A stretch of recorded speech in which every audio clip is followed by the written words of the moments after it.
بسم اللہ الرحمن الرحیم۔ السلام علیکم۔ میں ایک بیکاری تھی۔ ایک دن مجھے کچرے کے ڈھیر سے ایک بچی ملی تو میں نے اسے گود لے لیا اور یہ سوچ کر پالنے لگی وہ بھی میری طرح بھیک مانگے گی۔ 4 سال گزرے اور بچی کچھ قابل ہوئی تو ایک دن میں نے اسے پھٹے کپڑے پہنائے، ہاتھ میں کٹورا دیا اور ہم اسٹاپ پر بھیک مانگنے لگے۔ اتنے میں ایک بڑی کالی گاڑی آ کر رکی۔ بچی نے بھیک مانگنے کے لیے شیشہ بجایا۔ جیسے ہی گاڑی کا شیشہ نیچے ہوا تو میرے ہوش اڑ گئے۔ اسے بھیک مانگنے لے کر جاتے ہوئے آج مجھے دوسرا دن تھا۔ وہ اب بات کرنے کے قابل تھی۔ پہلے اس کی وجہ سے میں اپنی بڑی بیٹی کو اکثر گھر پر چھوڑ کر جاتی تاکہ وہ اسے سنبھال سکے اور میں ان کے لیے کچھ نہ کچھ بھیک مانگ کر لے آؤں گا، لیکن اب وہ اچھی خاصی سمجھ رکھتی تھی، لہٰذا میں نے کل سے اسے ساتھ لانا شروع کر دیا اور کل کی طرح آج بھی میں نے اسے کٹورا دے کر جیسے اسٹاپ پر کھڑا کیا تو وہ کچھ جھجک محسوس کر رہی تھی۔ وہ مجھ سے لپٹنے کی کوشش کر رہی تھی، لیکن میں نے اب اسے اس کام کا عادی کرنا تھا، اس لیے میں نے اسے سختی سے وہیں کھڑے رہنے کو کہا اور خود اس سے تھوڑا دور چلی گئی، لیکن میری نظر مکمل اس پر تھی۔ میری بڑی بیٹی شمائلہ بھی مجھ سے تھوڑا سا دور گاڑیوں سے بھیک مانگ رہی تھی۔ کچھ دیر تو میں اسے دیکھتی رہی۔ وہ گاڑیوں کے قریب جا کر معصومیت سے کٹورا آگے کرتی اور لوگ کچھ رقم اس کٹورے میں ڈال دیتے۔ تب تک سب کچھ ٹھیک تھا جب تک وہ سیاہ رنگ کی بڑی سی گاڑی اس کے قریب آ کر نہیں رکی۔ یہ وہی گاڑی تھی جو کل بھی نہ صرف یہاں سے گزری بلکہ کافی دیر شمسا کے پاس کھڑی رہی، اور جب شمسا اس کی جانب متوجہ نہ ہوئی تو گاڑی کا مالک گاڑی آگے بڑھا کر لے گیا، اور آج حیرت انگیز طور پر پھر وہی گاڑی شمسا کے قریب تھی۔ میری نظر مکمل طور پر شمسا پر تھی۔ شمسا نے میری طرف دیکھا، میں نے سختی سے اسے اشارہ کیا اور اس کالے رنگ کی بڑی سی گاڑی کی جانب متوجہ کیا، ساتھ ہی ساتھ میں خود بھی اسی کی جانب چلنے لگی۔ شمسا شکل و صورت کے لحاظ سے بہت ہی معصوم اور خوبصورت بچی تھی۔ میں اسے جتنے بھی میلے حلیے میں پھٹے ہوئے کپڑوں کے ساتھ لے آتی، لیکن پھر بھی اس کی چمکدار رنگت دکھنے والوں کو بری طرح متوجہ کرتی۔ اس کے سرخ گول مٹول سے رخسار اور بکھری بکھری چھوٹی چھوٹی زلفیں، ہو سکتا ہے کوئی امیر شخص اس کی معصومیت کی وجہ سے بار بار اس کی جانب متوجہ ہو رہا ہو۔ میں گاڑی کے بالکل قریب پہنچ چکی تھی اور شمسا اپنی بڑی بڑی بھوری آنکھوں سے حیرانگی سے گاڑی کے اندر دیکھ رہی تھی، جیسے اندر کوئی اس سے بات کر رہا ہو۔ میں نے اپنے قدموں کی رفتار تیز کر دی تھی اور جیسے ہی میں گاڑی کے قریب پہنچی، گاڑی کے اندر موجود شخص نے ہاتھ بڑھائے اور شمسا کو گاڑی کے اندر اٹھا لیا۔ میں جلدی سے بھاگتے ہوئے گاڑی کے دروازے پر گئی اور شمسا کو پیچھے سے پکڑ لیا۔ کیا کرتے ہو صاحب؟ یہ میری بیٹی ہے۔ میری پھولی ہوئی سانس اور تیز لہجہ سن کر وہ شخص میری طرف متوجہ ہوا، تبھی میں اسے دیکھ کر سن رہ گئی۔ جتنی حیرت سے وہ شمسا کو دیکھ رہا تھا، اتنی ہی حیرت سے میں اس شخص کو دیکھ رہی تھی۔ میں نے ایک لمحے کے لیے محسوس کیا میرے دل کی دھڑکن حیرت انگیز طور پر بڑھ گئی اور اس شخص کی آنکھیں بھوری اور بڑی بڑی۔ کاش میں اس روز اسے لے کر ہی نہیں آتی، اور اس روز جو کچھ ہوا اور جو کچھ میں نے اپنی آنکھوں سے دیکھا، حقیقت اتنی لرزا دینے والی تھی کہ کسی کو بھی خوف زدہ کر سکتی تھی۔ آج سے 4 سال پہلے یہ بھی سخت سردی کا دن تھا جب میری بیٹی شمائلہ 3 سال کی تھی۔ میرے شوہر کا انتقال 2 سال پہلے ہو گیا۔ ویسے تو وہ بھی میرا ہم پیشہ تھا اور ہم نسل در نسل بھیک مانگنے والا کام کرتے تھے، لیکن اس کی موجودگی میں مجھے کبھی بھی اتنی پریشانی نے نہیں گھیرا جتنا اس کے بعد میں اور میری بیٹی شمائلہ بالکل اکیلے ہو گئے۔ میں سارا دن شمائلہ کو ساتھ لے کر بھیک مانگتی، اپنا اور اپنی بچی کا پیٹ پالتی۔ میری بوڑھی ماں نے بہت کوشش کی کہ میں ایک بار پھر کسی سے شادی کر لوں، لیکن اگر مجھے اندازہ ہوتا وہ مجھے عزت سے گھر بٹھا کر روٹی کھلائے گا تو پھر بھی میں یہ سب کچھ کر لیتی، لیکن میں نے شادی کے بعد بھی خود ہی مانگ کر کھانا تھا، تو اکیلے رہنے میں کوئی حرج نہیں تھا۔ میں شمائلہ کو کبھی کبھار اماں کے پاس چھوڑ دیتی تو کبھی ساتھ لے جاتی۔ بعض دفعہ کئی لوگ مجھے مجبور کرتے کہ میں ان کے ساتھ جاؤں اور اس کے بعد وہ مجھے کچھ رقم دیں گے، لیکن میں نہیں چاہتی تھی کہ میں اس کام پر آ جاؤں۔ اگرچہ بھیک مانگنے والا کام بھی عزت کے زمرے میں نہیں آتا، لیکن پھر بھی یہ شاید اب ہمارا پیشہ بن چکا تھا اور یا ہمیں اس کی عادت پڑ چکی تھی، لیکن اندر ہی اندر میں اس کام کو بھی چھوڑنا چاہتی تھی۔ مجھے بہت برا لگتا تھا کہ جب بھیک مانگتے ہوئے لوگ کبھی کبھار گالیوں سے نواز دیتے یا کبھی کبھار بری طرح دھتکار دیتے۔ سڑکوں پر، دکانوں میں، ہر جگہ جا کر کٹورا پھیلاتے ہوئے بھیک مانگنا پڑتی اور تب جا کے چند سکے اور کچھ نوٹ اس کٹورے کی زینت بنتے۔ ہم 10 بہن بھائی تھے اور ابا نے اسی وقت ہمیں کٹورا دے کر بھیک مانگنے بھیج دیا جب ہم کچھ نہ کچھ بات سمجھنے اور چلنے کے قابل ہوتے، اور پھر ہم اسے پیشے کے طور پر اختیار کرتے گئے۔ ہمارے ہاں اکثر یہی ہوتا کہ بچے کی پیدائش زیادہ ہوتی اور پھر وہ ہمارے لیے روزگار کا ذریعہ بنتے جاتے۔ شمیلہ بھی 4-5 سال کی ہوئی تو میں اسے اپنے ساتھ لے جا کر بھیک مانگنا سکھاتی رہی، اور اس روز اماں کی طبیعت حد سے زیادہ خراب تھی۔ مجھے کھانے کے سامان کے ساتھ ساتھ کچھ دوائی بھی لے کر جانی تھی، لیکن پورا دن مانگنے کے باوجود کٹورے میں چند ہی سکے جمع ہو پائے، اور جو کبھی بھی میری ضروریات کو پورا نہیں کر سکتے تھے۔ شمیلہ اور اپنے سکوں کو ملا کر میں شام تک اسی انتظار میں رہی کوئی ایسا شخص مل جائے جو مجھے 50-100 روپے کی امداد کر دے تاکہ میں اماں کے لیے صرف ایک وقت کی دعا لیتی جاؤں۔ اور اماں دمے کی مریض تھی، اور جب تک کہ صحت نے ساتھ دیا وہ بھی بھیک مانگنے میرے ساتھ آتی رہی، لیکن جب وہ اس قابل نہ رہی تو پھر گھر ہی بیٹھ گئی۔ میں چونکہ اکیلی رہتی تھی اور اسی لیے میں نے اماں کو اپنے پاس ہی رکھا ہوا تھا۔ اسی شام میں دیر تک گھر نہیں گئی اور کچھ پیسے اکٹھے کرنے کے بعد میں سٹور کی جانب گئی تاکہ اماں کے لیے دوا لے سکوں۔ اسی شام سردی اور دھند اس قدر زیادہ تھی کہ میں باہر نکلنا محال تھا اور اندھیرا کافی حد تک بڑھ چکا تھا۔ میری بیٹی شمیلہ سردی کی وجہ سے کپ کپا رہی تھی۔ سٹور سے اماں کے لیے دوائی لے کر میں گھر جانے کے لیے مڑی، جب اس سنسان سڑک پر مڑتے ہی مجھے عجیب و غریب آواز سنائی دی، جسے سنتے ہی میں تھم سی گئی اور ادھر ادھر دیکھتے ہوئے میں نے سب سے پہلے اسے اپنا وہم سمجھا، لیکن آہستگی سے آتی ہوئی آواز ہرگز نظر انداز کرنے کے قابل نہیں تھی، اسی لیے میں نہ چاہتے ہوئے بھی اس آواز کی جانب مڑ گئی اور ایک جانب کچرے کے ڈھیر پر پڑے ہوئے لاتعداد ڈبوں میں سے ایک یہ آواز آ رہی تھی۔ میں نے کان لگا کر سننا چاہا اور پھر شمیلہ کو سڑک پر کھڑا ہی کر دیا۔ آگے بڑھتے ہوئے میں نے ہاتھ بڑھا کر ڈبے کو ٹٹولا شروع کر دیا۔ بالآخر ایک ڈبے پر جا کر میرے ہاتھ رک گئے اور آواز کے ساتھ ننھی ننھی حرکت نے میرے ہاتھوں کے ساتھ ساتھ میرے دل میں بھی ارتعاش پیدا کیا۔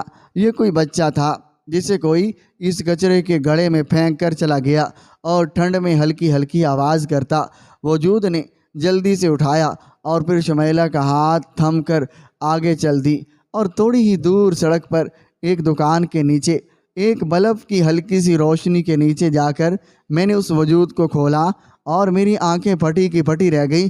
کمبل میں لپٹی ہوئی ایک چھوٹی سی بچی جس کی رنگت اس وقت بالکل سیاہ پڑ چکی تھی، اور اسے دیکھتے ہوئے میں حیرت سے دیکھتی رہ گئی، اور صرف ایک پل کے لیے میرے دل میں خیال آیا میری زندگی میں پہلے مشکلات کی کمی نہیں ہے، اس لیے شاید میں اسے ساتھ لے جا کر اپنے لیے مزید مشکلیں پیدا کر رہی ہوں۔ لیکن میں کیا کرتی؟ میں اسی وہم پر بھیک نہیں مانگ سکتی۔ اس وقت اس کی حالت قابل رحم تھی۔ میرے پاس کھڑی شمیلہ بھی اسے حیرت سے دیکھ رہی تھی۔ اب مزید دیر کرنا بچی کے لیے نقصان دہ تھا۔ میں نے اسے لپیٹ کر سینے سے لگایا اور جلدی سے اپنے گھر کی طرف بڑھ گئی۔ اماں میرے انتظار میں تھی۔ میں نے جلدی سے اماں کو دوا دی اور بچی کو لے کر آگ کے پاس بیٹھ گئی۔ اماں بھی مجھے حیرت سے دیکھ رہی تھی۔ آسیہ، یہ بچی کدھر سے لے کر آئی ہو؟ تو میں نے جلدی سے بچی اماں کو پکڑائی اور اٹھ کر اس گھر میں بڑی شمیلہ کی پرانی نپل والی بوتل کو اچھی طرح صاف کیا اور بکری کا دودھ گرم کر کے بوتل میں ڈال کر بچی کو پلانے لگی۔ بچی شاید بھوکی تھی، اسی لیے وہ جلدی سے دودھ پینے لگی۔ مجھے اندازہ ہو رہا تھا کہ شاید وہ چند ہی گھنٹوں کی بچی ہے، ہو سکتا ہے کہ کسی کو بیٹیوں سے نفرت ہو اور اس نے پیدا ہوتے ہی اس بچی کو یہاں پھینکوا دیا ہو، یہاں پھر وہ لوگ جو ناجائز تعلقات کی بنا پر اپنے وجود سے منسلک ننھی نشانیوں کو مرنے کے لیے چھوڑ دیا کرتے ہیں، لیکن اس وقت مجھے اس بچی سے کوئی بھی دلی لگاؤ محسوس نہیں ہو رہا تھا۔ دیکھنے میں وہ بے حد سفید تھی۔ میں نے مکمل طور پر اسے اماں کے رحم و کرم پر چھوڑ دیا۔ پہلے پہل تو اماں کو اس سے مسئلہ تھا اور اماں یہ چاہتی تھی کہ میں اسے کسی کے حوالے کر دوں، لیکن جب میں اپنی ضد پر قائم رہی تو اماں کو بھی ہار ماننا پڑی۔ میں نے واضح کہہ دیا تھا کہ میں اس بچی کو پال پوس کر بڑا کروں گا، اور پھر جہاں یہ میرے لیے روزگار کا ذریعہ بن جائے گی، اور وہیں پر شمائلہ کے لیے ایک بہن، نہ جانے کیوں اندر ہی اندر مجھے کبھی کبھار یہ احساس ہوتا یہ بچی کون ہوگی، اور ارد گرد کے لوگوں میں یہی مشہور تھا کہ یہ بچی مجھے کہیں سے ملی ہے۔ ہماری زندگی میں کوئی بھی ایک دوسرے کی زندگی میں دخل اندازی نہیں کرتا، بس ہر شخص اپنے ہی بنائے ہوئے دائرے میں محدود رہتا ہے۔ اس لیے اس بچی پر بھی کسی نے اتنی توجہ نہیں دی۔ میں اسے صبح اماں کے بعد چھوڑ کر چلی جاتی اور اماں جیسے تیسے کر کے اس کا خیال رکھتی۔ بکری کے دودھ نے اس کے پیٹ کی ضروریات کو بھی کم کر دیا، اور ادھر ادھر سے مانگ کر میں کپڑے بھی لے آتی، اور اسی طرح کرتے کرتے بچی 3 مہینے کی ہو گئی، لیکن ابھی تک کوئی بھی ایسا انسان سامنے نہیں آیا جس سے بچی کی واقفیت ہو یا کوئی رشتہ ہو۔ اس لیے بچی کے سارے رشتے مجھ سے ہی منسلک ہو گئے۔ میں نے اس کا نام شمسہ رکھا۔ شمسہ اسے دیکھ کر بے حد خوش رہتی۔ شمسہ اس سے 3 سال بڑی تھی۔ آہستہ آہستہ بچی بڑی اور سمجھدار ہوتی جا رہی تھی، اور وہ مجھے اپنی ماں سمجھتی، لیکن ابھی تک مجھے اس سے شمائلہ کے جتنا دلی لگاؤ نہیں تھا، لیکن اس کے باوجود میں اس کا خیال اچھے طریقے سے رکھتی۔ جہاں تک مجھ سے ہو پاتا میں اس کی ہر ضرورت کو پورا کرتی، صرف یہ سوچ کر کہ جب یہ بچی سمجھدار ہو جائے گی تو یہ بھی میری ضروریات کو پورا کرنے کے قابل بن جائے گی۔ اور اسی طرح دن گزرتے گئے اور بچی 1.5 سال کی ہو گئی۔ اب اس نے چلنا بھی شروع کر دیا تھا، اور دیکھنے میں ہم سے ذرا برابر میل نہیں کھاتی۔ جہاں ہمارے رنگ سانولے اور نین نقوش بھی قبول صورت ہی تھے، اور اس پر حفاظت نہ کیے جانے کی وجہ سے ہمارا حلیہ عجیب سے عجیب تر ہوتا چلا جا رہا تھا، وہیں وہ بچی بے انتہا سفید بھوری اور آنکھوں والی تھی۔ اس کے بال ہلکے سنہرے اور نین نقوش بھی بہت ہی خوبصورت تھے۔ مجھے کبھی کبھار یہ دیکھ کر بہت ہی خوف آتا، جس معاشرے میں میں رہ رہی ہوں وہ بچی اگر بڑی ہو کر بھی اتنی ہی خوبصورت ہوئی تو وہ میرے لیے وبال بن جائے گی۔ وہ 1.5 سال کی تھی اور اماں کی طبیعت بہت خراب ہوتی جا رہی تھی۔ اماں اب دن بدن گزرتی جا رہی تھی۔ اماں کے پھیپھڑے بالکل ختم ہو چکے تھے۔ مکمل علاج نہ ہونے کی وجہ سے اب اس کی طبیعت حد سے زیادہ خراب رہتی۔ پوری رات وہ کھانستی اور پورا دن بخار میں بکتی رہتی۔ میں اماں کو دیکھ کر کڑتی رہتی۔ میرا دل چاہتا کہ اسے لے کر ڈاکٹر کے پاس جاؤں، لیکن ڈاکٹر ہمیشہ جواب دے کر کہتے وہ بڑے ہسپتال میں جا کر ہی ٹھیک ہوں گی، اور اس وقت میرے پاس اتنا سرمایہ نہیں تھا۔ میں اماں کو بہترین سی دوا لے دیتی اور کچا کے اس بڑے سے ہسپتال میں لے جا کر ڈاکٹروں کو دکھانا۔ اندر ہی اندر مجھے اب اس بات کا یقین ہو چکا تھا کہ اماں میرا ساتھ چھوڑنے والی ہیں، اور دن بدن وہ لاغر اور کمزور ہوتی جا رہی تھی۔ جب تک کہ وہ رات نہیں آئی، اس رات اماں کو شدید بخار تھا۔ میں پوری رات اسے پٹیاں کرتی رہی اور دونوں بچیاں سو رہی تھی۔ اماں کا کھانسی سے برا حال تھا، اور اس کے منہ سے نکلتی ہوئی خون کی بوندیں دیکھ کر میرا دل پھٹنے کے قریب تھا۔ کاش میرے پاس اتنے پیسے ہوتے کہ میں اس کے آرام کے لیے تھوڑی سی دوا لے آئی، اور وہ رات جیسے تیسے گزری۔ لیکن صبح ہوتے ہی میں نکل پڑی۔ بچیوں کو اماں کے پاس چھوڑ کر میں نے شمائلہ کو ہدایت کی کہ وہ اماں کا خیال رکھے۔ اماں بے سود سی چارپائی پر لیٹی ہوئی تھی۔ میں اسے سٹور کے سامنے موجود تھی، جس سٹور سے میں اکثر اماں کے لیے دوا لے جاتی، لیکن ابھی تک وہ سٹور نہیں کھلا تھا۔ میرے پاس دینے کے لیے 1 روپیہ نہیں تھا۔ کافی دیر انتظار کرتی رہی، اور پھر سٹور کے مالک نے آ کر سٹور کھولا اور مجھے دروازے پر بیٹھا ہوا دیکھ کر حیران ہوا۔ کیوں بیوی ساری رات بھی مانگتے پھرتی رہی ہو؟ یہ چند ایسے جملے اور تن سے جو ہمیشہ ہی سننے کو ملتے اور اسی لیے اب میرے لیے خاص اہمیت نہیں رکھتے تھے۔ میں جلدی سے اٹھی اور اسٹور کے اندر چلی گئی۔ میں نے پرچی اس کی جانب بڑھائی اور ساتھ ہی اسے منت کر ڈالی، میری اماں بیمار ہیں اور پوری رات کھانستی اور بخار کی وجہ سے سو نہیں پائی، مجھے یہ والی دوا دے دیں اور میرا نام ادھار والے خانے میں لکھ لیں۔ میری بات سن کر اس شخص نے حیرت سے میری جانب دیکھا اور اس کی عمر تقریباً 45 سال کے قریب تھی۔ وہ شکل سے ہی آبوش نظر آتا اور ان جیسے لوگوں کی نظروں اور شکلوں سے ہم جیسے خوب واقف ہوتے ہیں، اور تجھے صبح صبح اور کوئی نہیں ملا جو میرا کام خراب کرنے آئی ہے؟ چل بی بی، اللہ کا نام لے اور دن خراب نہ کر۔ اس نے باقاعدہ طور پر پرچی اٹھا کر پھینکی اور مجھے باہر دھکیل دیا۔ میں جلدی سے اس کے قدموں میں بیٹھ گئی اور ایسا نہ کرو بابو، میری ماں مر جائے گی اور میرے پاس 1 روپیہ بھی ہوتا تو میں تم سے ادھاری دوا لینے نہ آتی۔ میری حالت پر رحم کھاؤ، اللہ تمہیں اور دے گا تو اللہ سے اپنے لیے کیوں نہیں مانگتی؟ صبح صبح تم لوگوں کے منحوس چہروں سے شروعات ہوتی ہے اور پورا دن کمائی نہیں ہوتی۔ مجھے اماں کے لیے 2 دن کی دوائی دے دو اور اس کے بدلے تم جو چاہو میں کر لوں گی۔ میری بات سن کر اس خبیث نظروں سے مجھے سر سے پاؤں تک دیکھا اور میری حالت اس قابل نہیں تھی کہ میں اسے اپنی جانب مائل کر پاتی، لیکن کچھ درندے اتنے بھوکے ہوتے ہیں کہ وہ اپنی وقت گزاری کے لیے باہر کی عورتوں کی حالت کی جانب توجہ نہیں دیتے۔ اچھا یہ بھی کرتی ہو تم؟ وہ ہنستے ہوئے میری پاس بیٹھ گئی اور پھر باہر نکل کر اس نے ارد گرد دیکھا اور پھر دکان کا چھنجا نیچے کر دیا۔ اور زندگی میں پہلی بار تھا کہ جب میں اپنی مجبوریوں کے لیے اس حد تک اتر آئی تھی۔ آج تک زندگی میں جتنی بھی مجبوریاں آئی، جتنے بھی مردوں نے اس طرح کی بات کی، میں خاموشی سے گزر جاتی۔ میں نے کبھی ان کی باتوں پر توجہ نہیں دی، حالانکہ لوگ یہی سمجھتے ہیں کہ بھیک مانگنے والی عورتیں اور ان کا مال، وہ چاہے بھیک نہ بھی دیں، چند سکے بڑھا کر وہ اپنی ضروریات کو پورا کر سکتے ہیں۔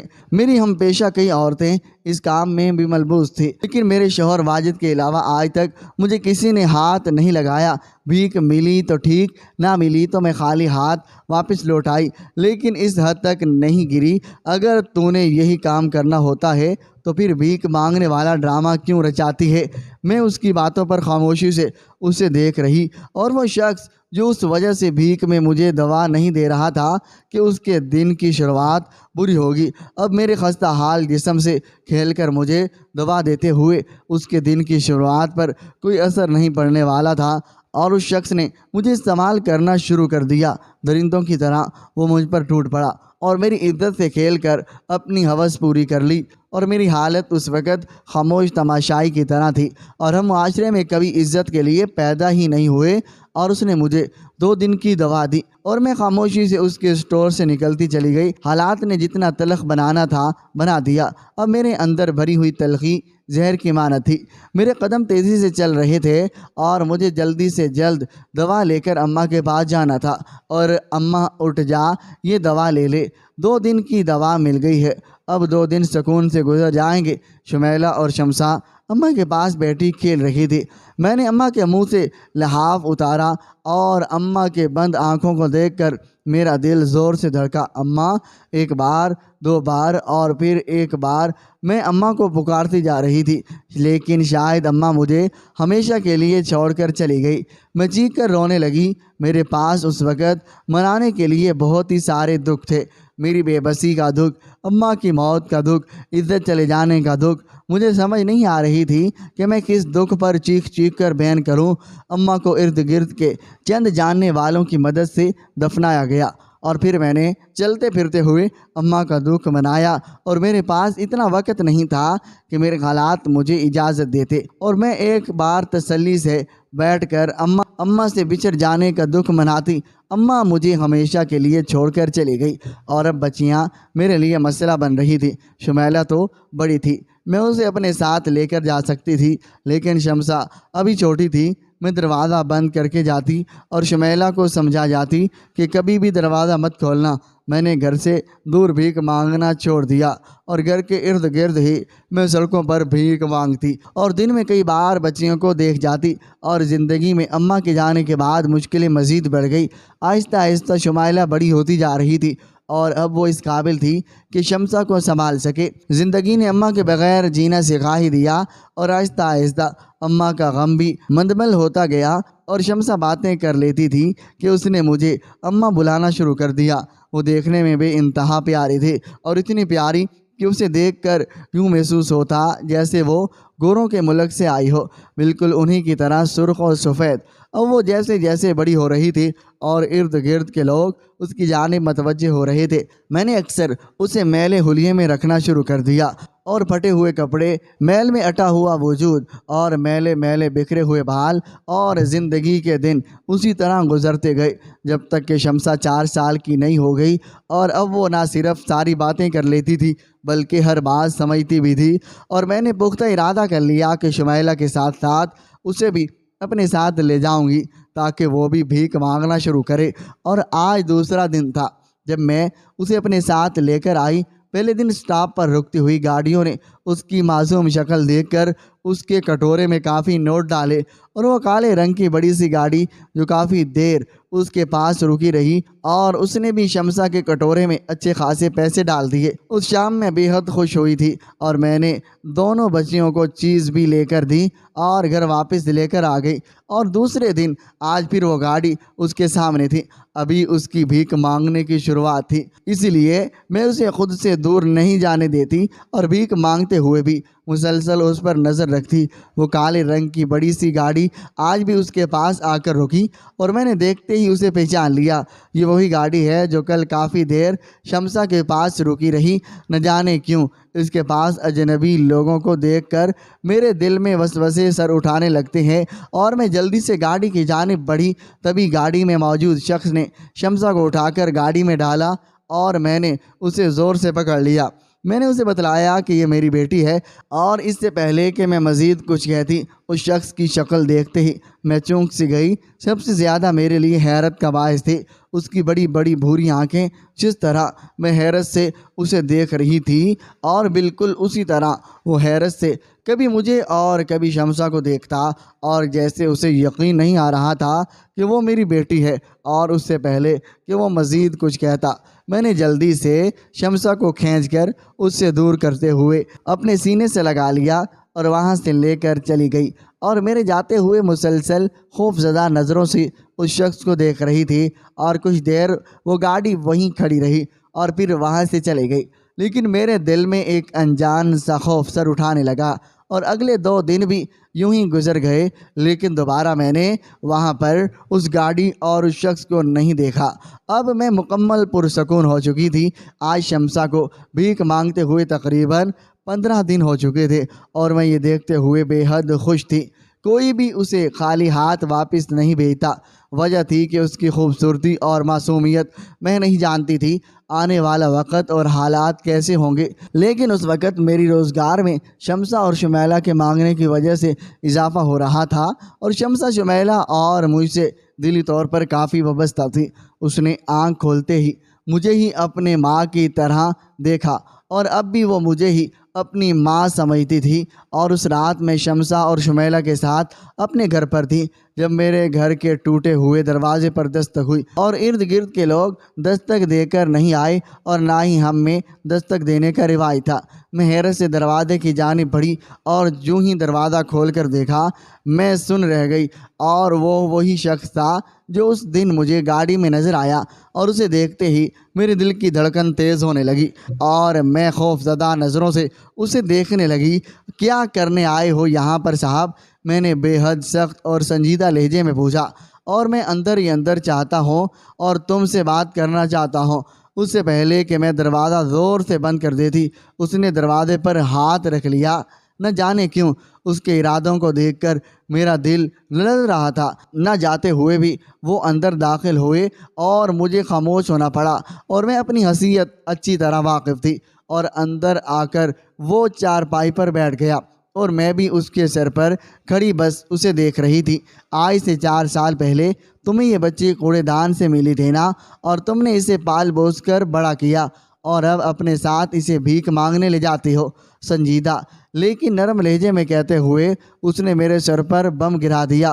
شاید وہ اس دن سٹاپ پر شمسہ کو دیکھنے کے بعد مسلسل ہمارا پیچھا کرتے ہوئے ہمارے بارے میں جانکاری حاصل کر رہا تھا، جو کہ اس کے لیے مشکل بات نہیں تھی۔ ارد گرد کی سبھی لوگ شمسہ کی حقیقت سے واقف تھے اور کوئی بھی تھوڑی سی لالچ کے عوض اسے ساری معلومات دے سکتا تھا۔ اب تم کیا چاہتے ہو صاحب، اور تمہارا اس بات سے کیا مطلب؟ نہ چاہتے ہوئے بھی میری آواز بلند ہو گئی اور میرے لہجے میں غصہ دہرایا، اور تبھی اس شخص نے اپنی جیب سے نوٹوں کی ایک موٹی سی گٹھی نکالی اور ساتھ میں موبائل پر ایک تصویر جیسے دیکھتے ہی میرے چہرے کا رنگ بدل گیا۔ میں صرف تم سے یہی جاننا چاہتا ہوں، کیا یہی وہ بچی ہے جو تمہیں 4 سال پہلے ملی؟ اور میں بس حیرت سے اس کے موبائل پر موجود تصاویر کو دیکھ رہی تھی۔ میرے پاس کوئی راستہ نہیں تھا۔ وہ شخص اگر اتنی معلومات حاصل کر چکا تھا تو یہ معلومات نکالنا بھی اس کے لیے بائیں ہاتھ کا کھیل تھا۔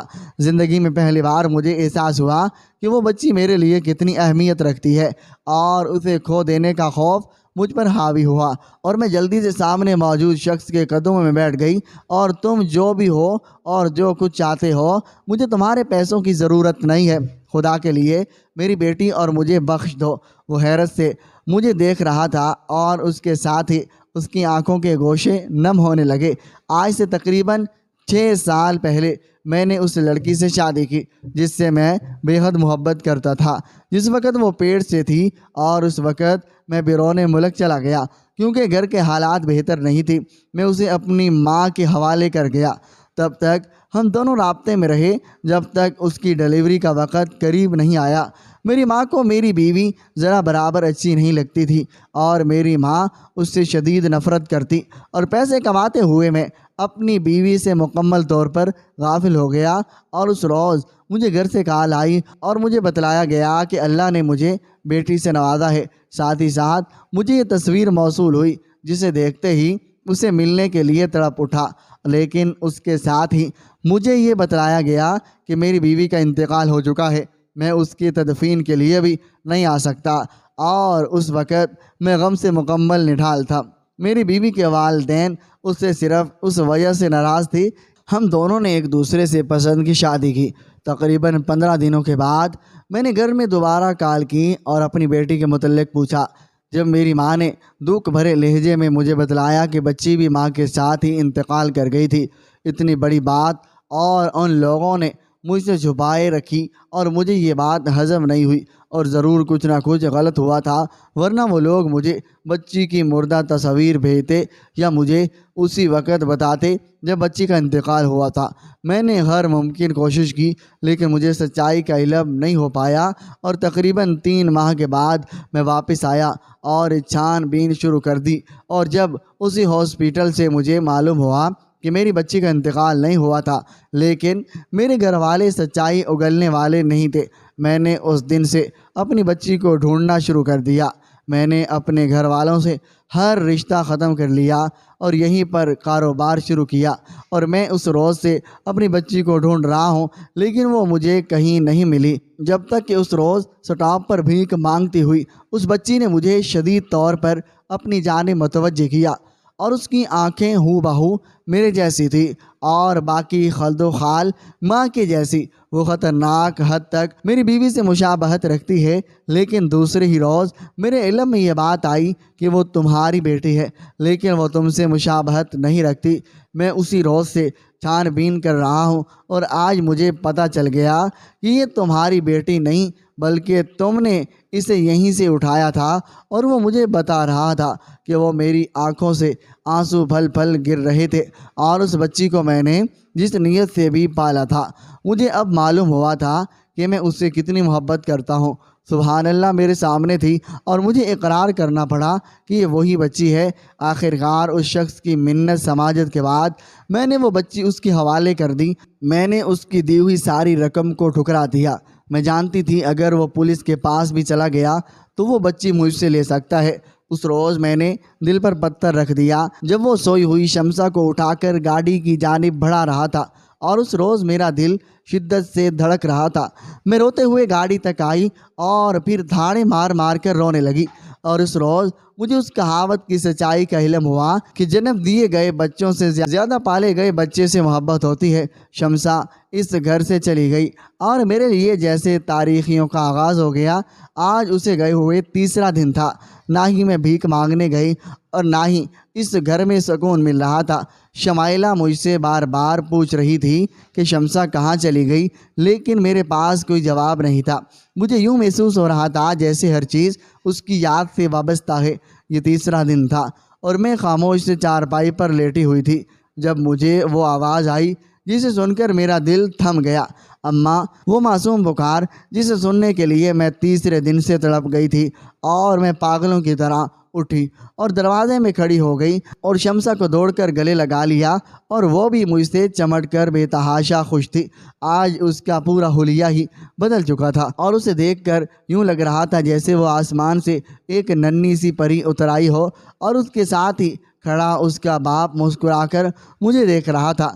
میں نے مشکور نگاہوں سے اسے دیکھا اور مجھے اندازہ ہو چکا تھا کہ یہ آپ کے بغیر کبھی بھی نہیں رہ پائے گی، اور اس لیے میں التماس کرتا ہوں کہ آپ میرے ساتھ آئیں۔ اور میرے انکار کرنے کے باوجود وہ اس روز مجھے اپنے ساتھ لے گئی اور مجھے ایک علیحدہ گھر میں شفٹ کروا دیا، اور انہوں نے مجھے تسلی دی کہ میں ان کے لیے بالکل بڑی بہن کے جیسی ہوں اور ساری زندگی میرے احسان مند ہیں، اور میں نے ان کی بچی کو ایک نئی زندگی دی، اور آج میں شمسہ کے ساتھ ایک عزت بھری زندگی گزار رہی ہوں، اور ہم اسی گھر میں عزت سے رہتے ہیں کہ شمسہ اور شمائلہ سکول جاتی ہیں اور میں بس گھر کا کام کاج کرتی ہوں۔ عزت سے ہمیں ضرورت کی ہر چیز اسی گھر میں دستیاب ہو جاتی ہے۔ شمسہ کا باپ کبھی کبھار اسے ساتھ لے جاتا ہے اور پھر ایک دن گزار کر وہ واپس آ جاتی ہے، لیکن وہ اپنے باپ سے ہر روز ملاقات کرتی ہے۔ زندگی میں کچھ احسانات آپ کی زندگی بدل دیتے ہیں۔ زندگی میں کچھ رشتے صرف جی سے منسلک ہوتے ہیں، اور نہ رشتوں کے لیے پھر آپ جی جان سے چاہنے کے باوجود بچڑ نہیں پاتے، اور یہی زندگی کی حقیقت ہے۔ ہماری آج کی یہ کہانی آپ کو کیسی لگی، کمنٹ باکس میں اپنی قیمتی رائے کا اظہار ضرور کیجیے گا۔ ویڈیو اس طرح کی سبق آموز ہم اس کہانی سننے کے لیے ہماری ویڈیو کو لائک کریں اور شیئر کریں، اور ہمارے چینل کو سبسکرائب کریں۔ شکریہ، اللہ حافظ۔